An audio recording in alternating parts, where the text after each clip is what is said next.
Good morning, everyone. It is going to be a gorgeous day here, just the right day.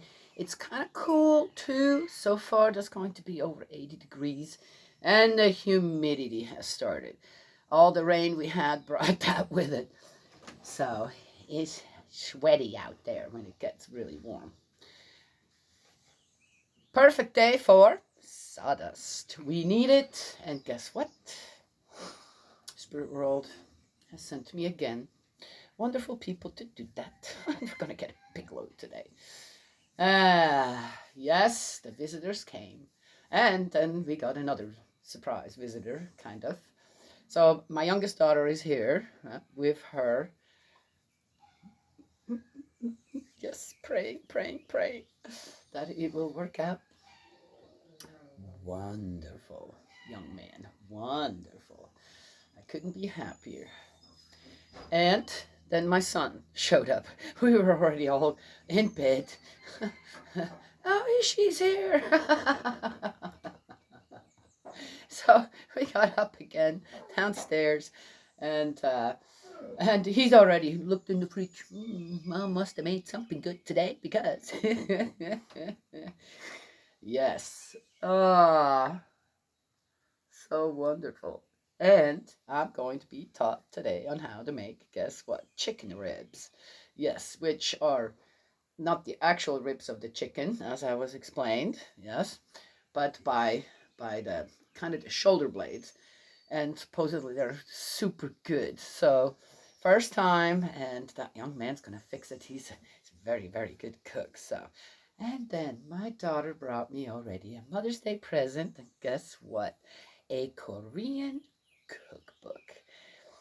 It's interesting on how just somehow when you're in this restoration process of becoming truly God's people again, how you get connected within the family. I had this thought now for some time that I still have so much to learn. I love Korean food. I just do. It's just good food and interesting food. And I thought, what if I don't have them YouTube videos when I want to make something where I just need the basic recipe for it? Because I always have to adjust. I don't have all these ingredients that I'd have to go out to the store somewhere. Don't even know where to get some of the stuff because where we live, then we'd have to order it over the internet. I don't do that.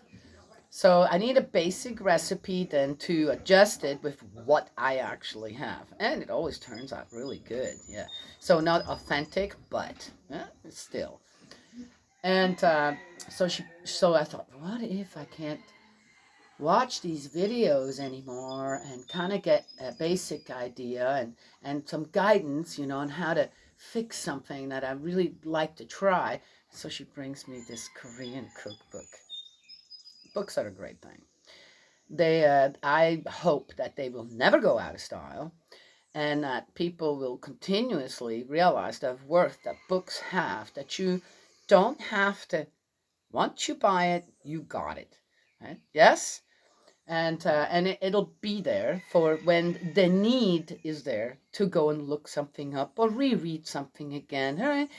Regardless of what it is, science, uh, uh, economics, entertainment, go on and religion, go on. It's right there, right? It don't matter if the internet goes out. If I don't have the money to pay for the internet, the books are right there.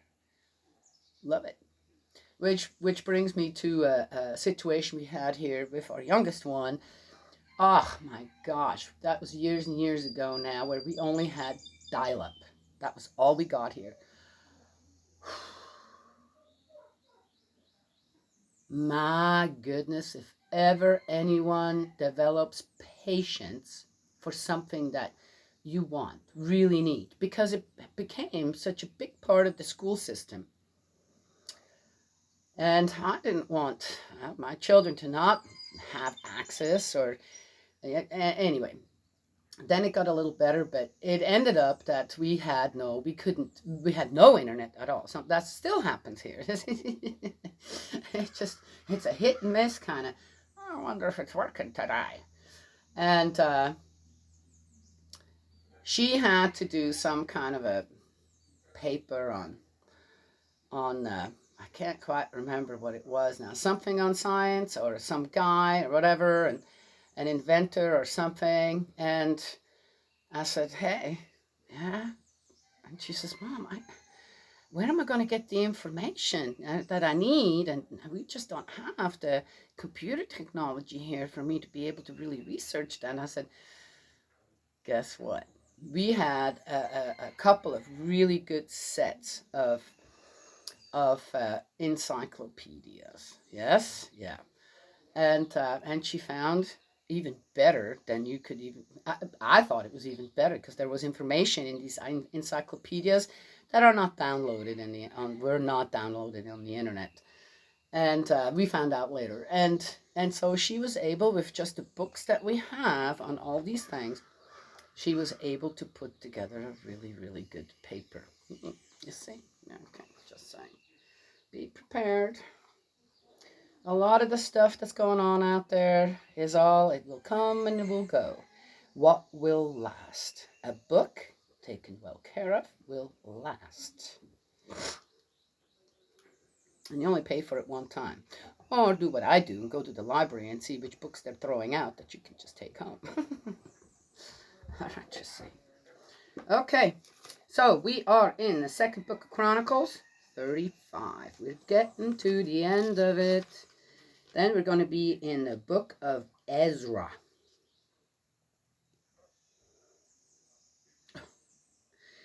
All right, the first sentence I'm reading here. Ezra continues the Old Testament narrative of Second Chronicles. Ah! Ugh. Okay. Well, maybe it will be better. We'll just see. Positive thinking. Yes, yes, yes. Oh, I shared a post about a bed where underneath it there is like the way that they fixed the bed. They had like a big old doggy pad underneath the bed with all these arches in it, and there were all these dogs laying under the bed, right? Yes.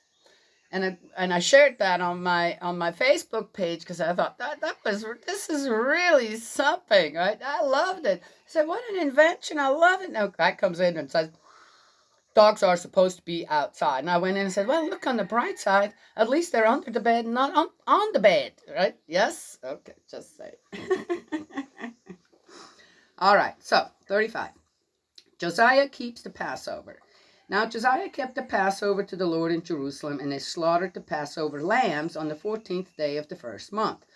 And he set the priests in their duties and encouraged them for the service of the house of the Lord. Encouraged them. I like how this is being put in here. That's what you do. You encourage. You don't command. You don't force. You encourage. Then he said to the Levites who taught all Israel, who were holy to the Lord, put the holy ark in the house which Solomon the son of David, king of Israel, built. It shall no longer be a burden on your shoulders. Now serve the Lord your God and his people Israel. What?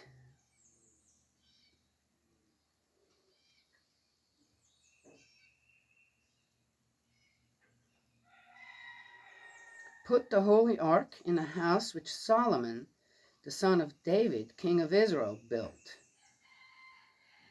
They moved the ark again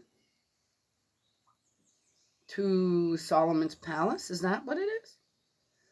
Well, you got me here. Prepare yourselves according to maybe. Okay, let's just keep reading.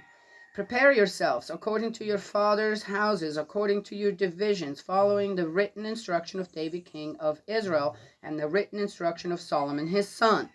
And stand in the holy place according to the divisions of the fathers' houses of your brethren, to lay people, the lay people, and the lay people, the common people, and according to the division of the father's house of the Levites.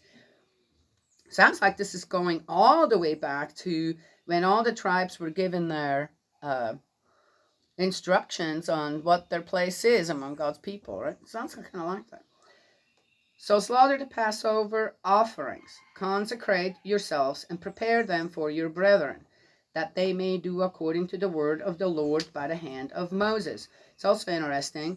So the Passover that we now celebrate before Jesus' death, right, and resurrection, I always thought that was just part of that, the New Testament, but that's not what it is. It was carried over from the Old Testament, which again, it kind of is really beautiful because then the Old Testament connects with the New Testament, which makes it really sad that Israel did not accept Jesus, because God kind of did what?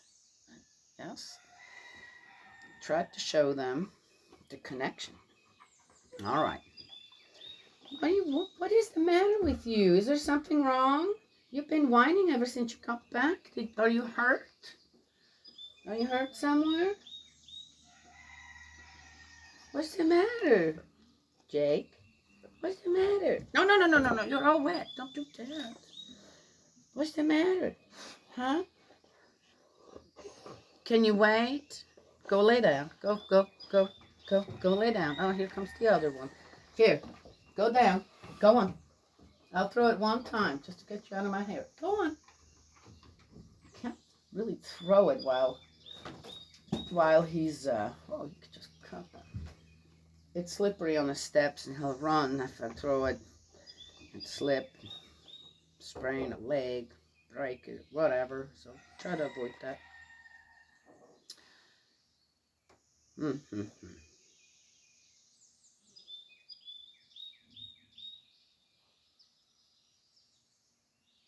Then Josiah gave the lay people lambs and young goats from the flock, all for Passover offerings for all who were present, to the number of 30,000, as well as 3,000 cattle. These were from the king's possessions. The amount of animals every time that are being slaughtered for all this is phenomenal. They had all this too. They must have had an incredible amount of animals there.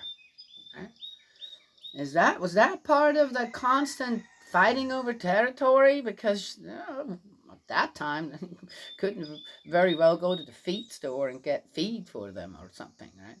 Yes, it's interesting. It's just be nice to just know a little more about all that. But that's an amazing amount of food every time. Big old parties. Sure like the party. Mm-hmm. They were from the king's possessions. He had a lot. And his leaders gave willingly to the people, to the priests, and to the Levites. Hilkiah, Zechariah, and Jehiel, rulers of the house of God, gave to the priests for the Passover offerings 2,600 from the flock and 300 cattle.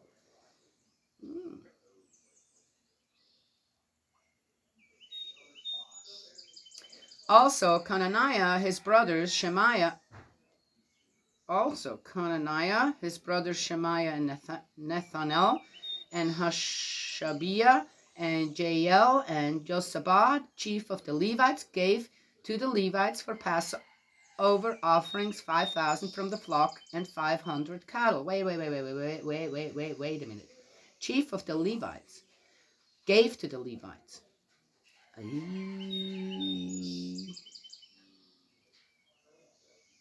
That tells us a little something here. They're not supposed to have all that.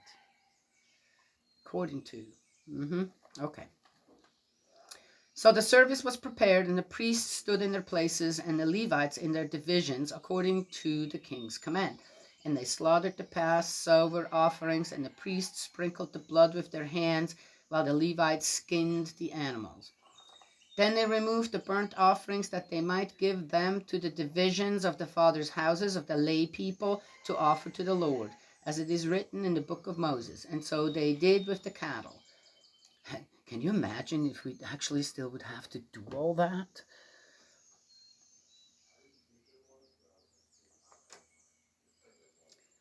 Wow. Also, they roasted the Passover offerings with fire according to the ordinance, but the other holy offerings they boiled in pots and cauldrons and in pans and divided them quickly among all the lay people. Then afterward they prepared portions for themselves and for the priests, because the priests, the sons of Aaron, were busy in offering burnt offerings and fat until night. Therefore the Levites prepared portions for themselves and for the priests, the sons of Aaron. Well, yeah, they should eat too. And the singers, the sons of Asaph, were in their places according to the command of David. Asaph, Heman, and Jeduthun, the king's seer. Also the gatekeepers were at each gate. They did not have to leave their position because their brethren, the Levites, prepared portions for them. Aww.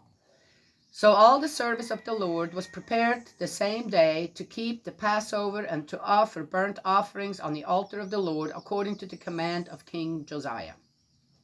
And the children of Israel who were present kept the Passover at that time, and the feast of unleavened bread for 7 days. There had been no Passover kept in Israel like that since the days of Samuel the prophet, and none of the kings of Israel had kept such a Passover as Josiah kept, with the priests and the Levites, all Judah and Israel who were present, and the inhabitants of Jerusalem. In the 18th year of the reign of Josiah, this Passover was kept. It doesn't say they had it every year after that, right? But I have to say, regardless on how one wants to look at this, right? Because of the heart that Josiah had for everyone, and obviously, first of all, for God, it's a good foundation. This is a good foundation, right? Yes, a foundation that one can build upon. If you have a good foundation, there's a house that you start out with a foundation, always get built.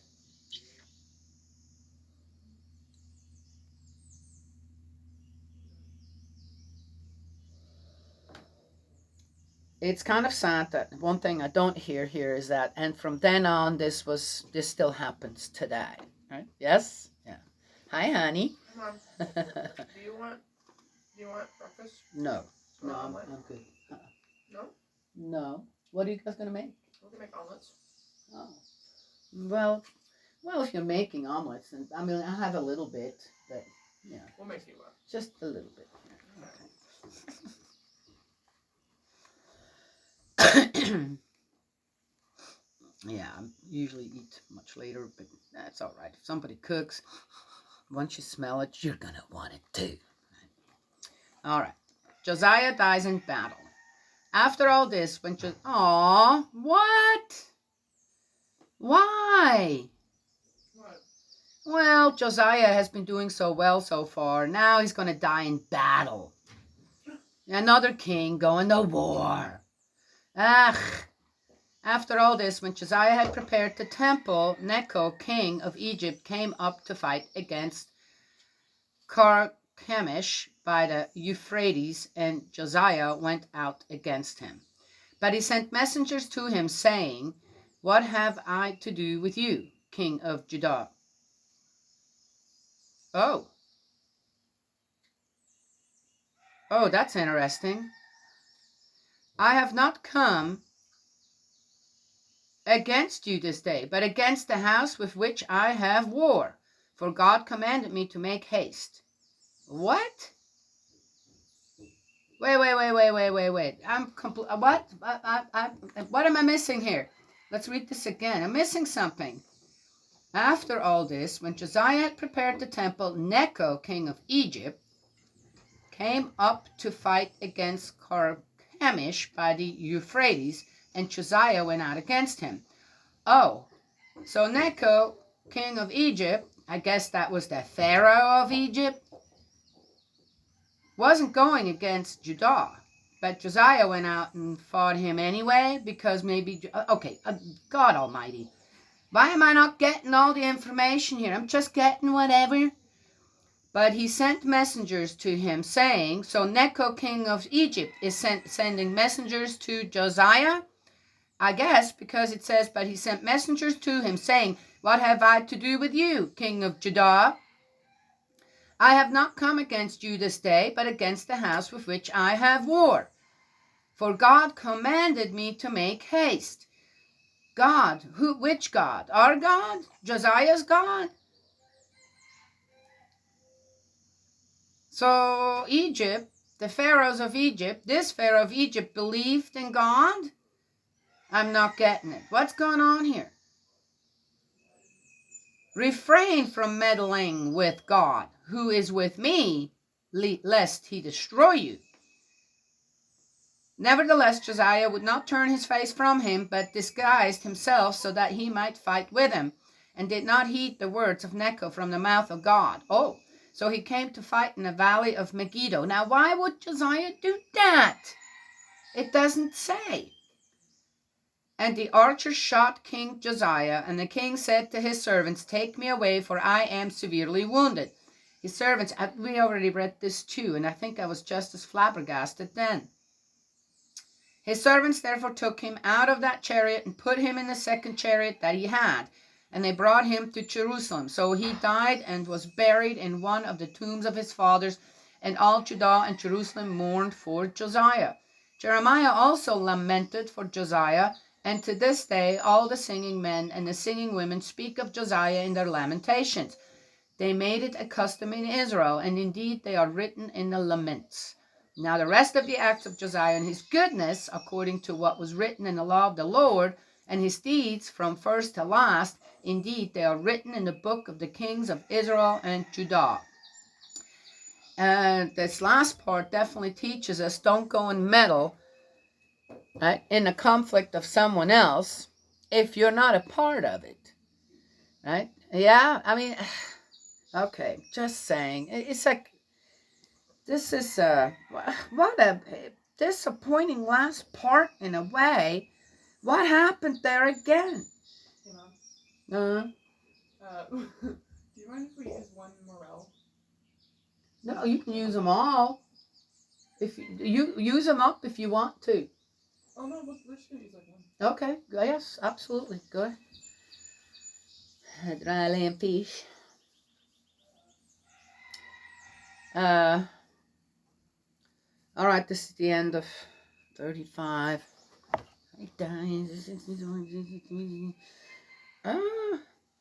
That's again, said, well, you weren't there, so you don't really know. No, I don't, because they're not telling me. What was this?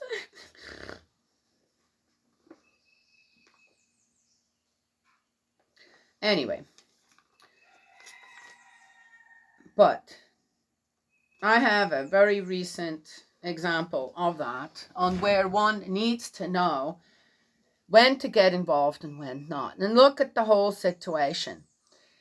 And I kind of stood between it, we call it a table and a chair, where, well, I can't take sides. I can't. Because I was friends with both sides that now have a conflict and are separating. And there was a third person involved that, okay. In any case, I had to, the only thing that I could do was give guidance, but not get involved. Because that was the right thing to do. And because I knew enough of the circumstances, been a long enough part of all of these people's lives, I wasn't going with, well, you may say that, but I know better from having watched all of you and certain other things. And I had to just step back, said, I'll be there, I'll guide you, and I'll do my best to give you the best that I can know how to tell you on what the best thing could be for especially the third person, the third party, because that was the important party in all of this. And and it kept on. Suddenly, the kind of a little bit the manipulation started from one side, from that one side, and I just said, "Well, I gave you everything that I know how to, and I can't get any further involved than that. Just so that what?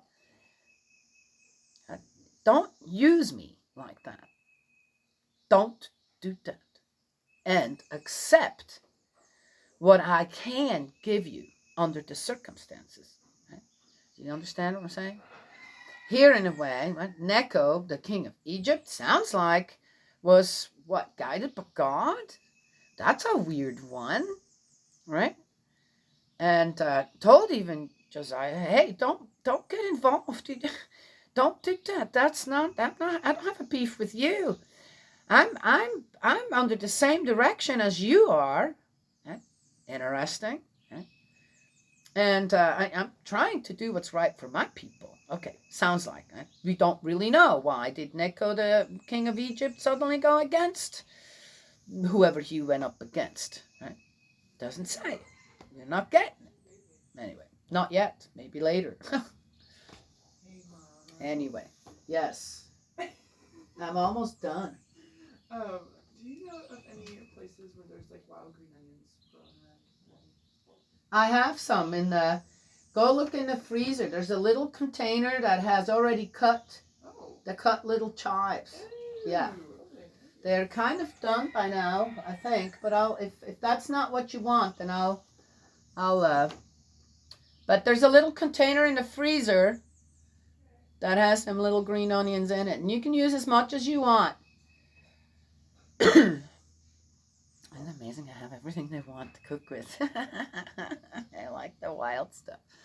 Oh, that's the other thing that he likes gathering. He comes from a long line of gatherers. This, that, his. Oh, that's so cool. Okay.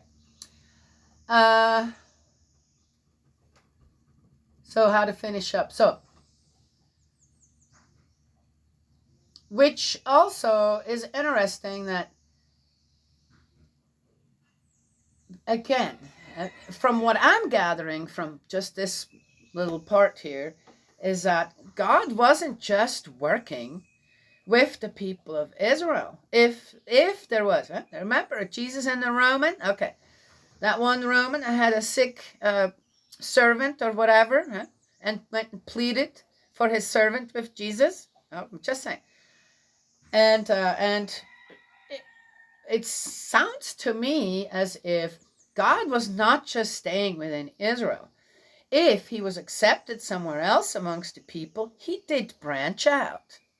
Probably for good reason.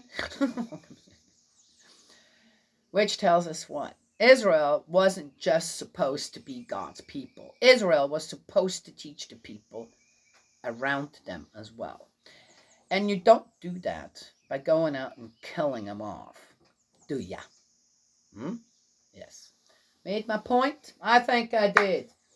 All right, Josiah, really? Oh my gosh. Ugh, yeah, hang your head.